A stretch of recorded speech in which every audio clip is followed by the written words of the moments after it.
नमस्कार। आज के शो की शुरुआत होती है शांताराम दरबार में होता है और उस पर जितने भी दोष लगाए गए हैं सबको वो नकारता है। वो कहता है कि उसने कभी भी कृष्णा पर हाथ नहीं उठाया। फिर देवी अहिल्या कहती तुम झूठ बोल रहे हो, मैंने तुम्हें देखा है, मैं गवाह हूँ। फिर वो कहता है देवी अहिल्या आपने मुझे आज ही देखा है ना, और आज ही मैंने हाथ उठाया। क्योंकि वो काम ही ऐसे करती है, कोई भी काम ढंग से नहीं करती। फिर वो कहता है कि मैं माफ़ी चाहता हूँ, मैंने कृष्णा पर हाथ उठाया, मुझे गुस्सा आ गया, क्योंकि और मैंने पहली बार हाथ उठाया है, इसलिए मैं क्षमा मांगता हूँ आप सबसे। और कोई गुनाह तो नहीं है। क्या मैंने अगर पहली बार हाथ उठा दिया तो क्या मुझे, मतलब शांताराम कहते हैं, क्या उसे सूली पर चढ़ा दिया जाएगा? फिर वो कहता है कि मैं आगे चाहता हूँ, एक सवाल सबसे पूछना चाहता हूँ। युवराज कहते हैं ठीक है पूछो। अब वो क्यों पूछता है? क्योंकि गुरु जी ने उसे बताया था, लेखाकार के माध्यम से संदेश पहुंचाया था उस तक कि तुम ये करना, लोगों से पूछना, दरबार में जितने पुरुष हैं उनसे पूछना, क्या पत्नी पर हाथ उठाना, यदि पत्नी गलती करे तो क्या अपराध है? वो कहते हैं मेरी बेटी को कृष्णा भड़काती है मेरे खिलाफ, इसलिए उसे मारा। क्योंकि वट पूर्णिमा के दिन उसने व्रत रखती हैं महिलाएं अपने पति की लंबी आयु के लिए, लेकिन उसने व्रत तोड़ दिया तो क्या मुझे गुस्सा नहीं आएगा? उसने मेरे मरने की कामना की।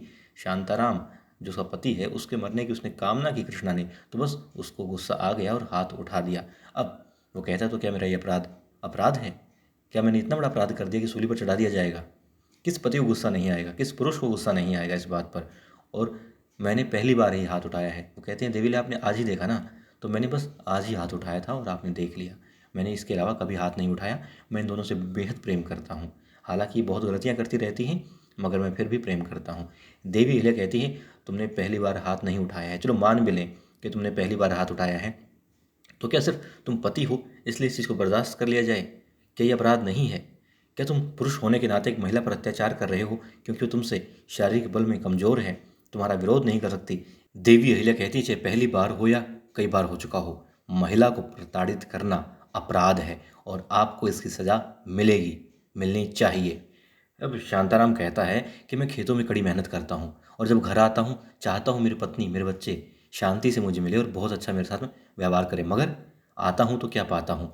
वही इसकी षड्यंत्र हो रहे होते हैं मेरे खिलाफ। बेटी को भड़काती रहती है।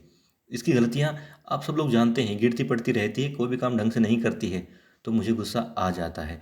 और हाथ तो मैंने पहली बार ही उठाया है, तो क्या मुझे इसकी सज़ा मिलनी चाहिए? अब दरबार में जो मंत्री होते हैं उनकी भी शांताराम सहानुभूति स्वीकार कर चुका होता है, प्राप्त कर चुका होता है। अब एक मंत्री जी खड़े होते हैं, कहते हैं छोटे से सूबेदार जी इसको माफ़ कर दीजिए, इसे चेतावनी दे दीजिए दोबारा ऐसा ना करें, मगर यूँ इसने पहली बार किया और क्षमा भी मांग रहा है, तो इसे माफ़ कर दीजिए। अब एक और मंत्री खड़ा होता है, कहता है जी युवराज इसे माफ़ कर दीजिए। अब गुन्नू जी भी खड़े होते हैं, कहते हैं युवराज ये सच बोल रहा है और माफ़ी भी मांग ली है, पहली बार ही हाथ उठाया है। और कहते हैं वो कि इसने पहले भी कहा था कि इसके पति के साथ में खुश है और आज कुछ और कह रही है। भला हम इस महिला पर कैसे विश्वास करें जो कभी कुछ कहती है कभी कुछ कहती है? और इस मुद्दे को यहीं ख़त्म कर देना चाहिए, क्योंकि महिलाएं अगर यूं बात करने लगी तो हर महिला खड़ी हो जाएगी और अपने पति के खिलाफ ना जाने क्या क्या वो बातें करेंगी। फिर देवी अहिल्या कहती है बीच में गुरु जी को रोकते हुए गुस्से के लहजे में कि गुरु जी महिलाएं सिर्फ अपने पति की प्रशंसा करने के लिए कहानियाँ बनाती हैं, उसके विरोध में उसके खिलाफ कहानियाँ नहीं बनाती। फिर वो कहती हैं कि वे पति की गलतियों को छुपाती हैं और हम कृष्णा को जानते हैं और कृष्णा के बयान की पुष्टि भी करेंगे। आप कहते हैं झूठ बोल सकती है, मगर गवाह हैं हमारे पास। देवी अहिल्या गवाहों को बुलाती है, बहुत सारी महिलाएं आती हैं, पुरुष आते हैं और वो शांताराम के पड़ोसी होते हैं। अब वो सच बताएंगे और वो सच बताते हैं।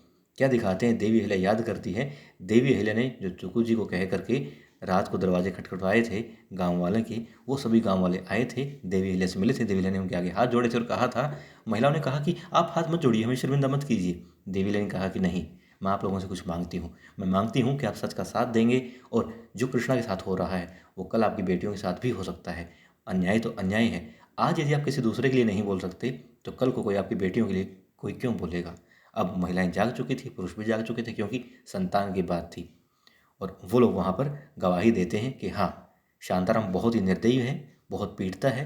फिर बहुत महिलाएं बोलती हैं, पुरुष भी बोलते हैं कि हाँ, अक्सर आवाज़ आती रहती है रोने की इसके घर से, और छोटी बेटी पर भी, मतलब कई बार हमने देखा है अत्याचार किए हैं इसने।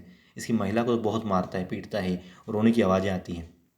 फिर वो कहता है हाँ ये बहुत चालाक है, जब भी गलतियाँ करती कुछ कहने लगूँ तो ये कहती रोने लग जाती, ताकि बाहर आवाज़ जाए और लोगों को लगे कि हाँ मैं ही गलत हूँ, मैं ही गुस्सा कर रहा हूँ, मैं ही से मार रहा हूँ। बहुत चालाक है ये औरत। फिर हाँ, जैसे ही वो लोग गवाही देने के लिए आए थे तो गुरु जी खड़े होते हैं, कहते हैं इनकी गवाही की आवश्यकता है, ये तो गवाही पहले दे चुके हैं, दोबारा से गवाही क्यों। अब युवराज कहते हैं कि इनकी गवाही पहले आपके आदमियों ने ली थी, ये दरबार में नहीं आए थे, और पहले गवाही तो शांताराम की और कृष्णा की भी हो चुकी है ना, इनकी दोबारा क्यों हो रही है। आप चुप रहिए और अपने काम से काम रखिए। बेचारे गुरु जी को अपना सा मुंह लेकर के बैठना पड़ता है।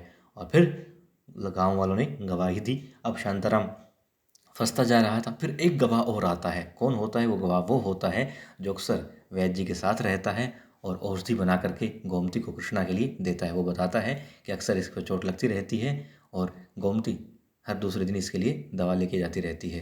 कभी जलने के जख्म होते हैं तो कभी कोई चोट लगने के होते हैं, ये दवा लेके जाती है।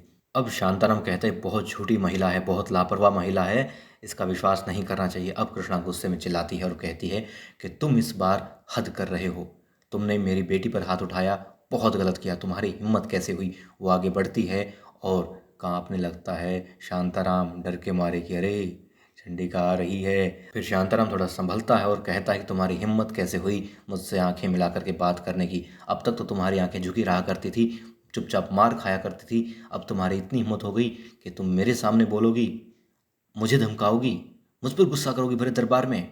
वो कहता है कि हाँ, मैंने इस महिला को पीटा, ये है ही इस लायक। और युवराज, खंडेराव और बाकी सब लोग भी देखते हैं कि हाँ, वो गुनाह कबूल कर रहा है। और गुरु जी ओहो गलती कर दी इसने तो, फंस गया खुद, ऐसा सोचते हैं। शांताराम कृष्ण से बहुत ही सख्त लहजे में बात कर रहा था, बहुत ज़्यादा गुस्सा कर रहा था और कहता है कि हाँ, मैंने इस महिला को पीटा है, पीटा है मैंने इस महिला को। और फिर खंडेराव जी की तरफ देखते हुए कहता है कि हाँ बताइए क्या गलत किया मैंने, अगर इस महिला को मैंने पीटा तो ये है ही इस लायक। और वो बहस करता रहता है। फिर कहता है कि पति के चरणों में रहना चाहिए पत्नी को, यही उसका धर्म होता है, और तुम मुझसे बहस कर रही हो, देखो मैं तुम्हारा क्या करता हूँ। वो उसका हाथ घुमाता है, गोमती रोती है, चिल्लाती है।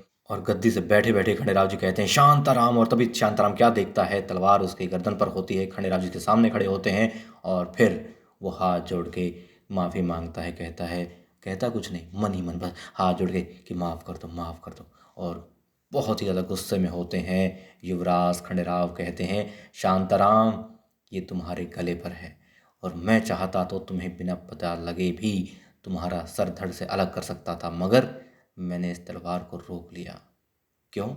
क्योंकि तुमने क्या सोचा मैं तुम्हें बख्श दूंगा, तुम्हारा सिर काट दूंगा और बस खेल खत्म? नहीं, मैं तुम्हें यह एहसास करवाऊंगा, ऐसी सज़ा दूंगा कि तुम्हें पता लगे कि पत्नी के साथ में इतना दुर्व्यवहार करने की सज़ा क्या हो सकती है। यदि तुम्हारा सर एकदम से धड़ से अलग कर दिया तो तुम क्या जानोगे तुमने क्या अपराध किया है। तो कहते हैं तुम्हें ऐसी सज़ा मिलेगी जिसकी तुमने कल्पना भी नहीं की होगी। फिर वो पहरेदार को वापस उसकी तलवार लौटा देता है जिससे युवराज ने एकदम से म्यान से ली थी। अब वो अपने सिंहासन पर बैठ जाते हैं और एक श्लोक का जाप करते हैं। कहते हैं कि जहाँ नारी की पूजा होती है वहाँ देवता निवास करते हैं।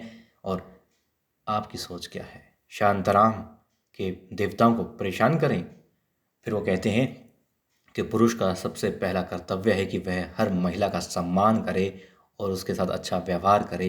एक महिला ही बच्चे को जन्म देती है और तुम्हें भी एक महिला ही ने ही जना है, और महिलाएं सदैव सिर्फ और सिर्फ सम्मान के पात्र होती हैं। और फिर वो कहते हैं तुमने न सिर्फ तुम्हारी पत्नी का अपमान किया है, उसके लिए अपशब्द बोले हैं, बल्कि जितनी भी विश्व में महिलाएं हैं सबके खिलाफ तुमने अपशब्द बोले हैं। और उससे बढ़कर तुमने इस देवी अहिल्या का अपमान किया है, हमारी अहिल्या का अपमान किया है, छोटी रानी का अपमान किया है। और वो एक ऐसी औरत है जो पूरे राज्य को अच्छी तरह से संभालती है, परिवार को भी संभालती है, घर को भी संभाले हुए है। और युवराज कहते हैं कि ये सारे काम एक साथ सिर्फ और सिर्फ एक महिला ही कर सकती है, वही चीज़ों में संतुलन बना सकती है और ऐसा काम कर सकती है। और तुमने कृष्णा का अपमान किया, सारी महिला जाति का अपमान किया, अब तुम्हें ऐसी सज़ा मिलेगी कि तुम सोच भी नहीं सकते तुम्हारे साथ क्या होगा।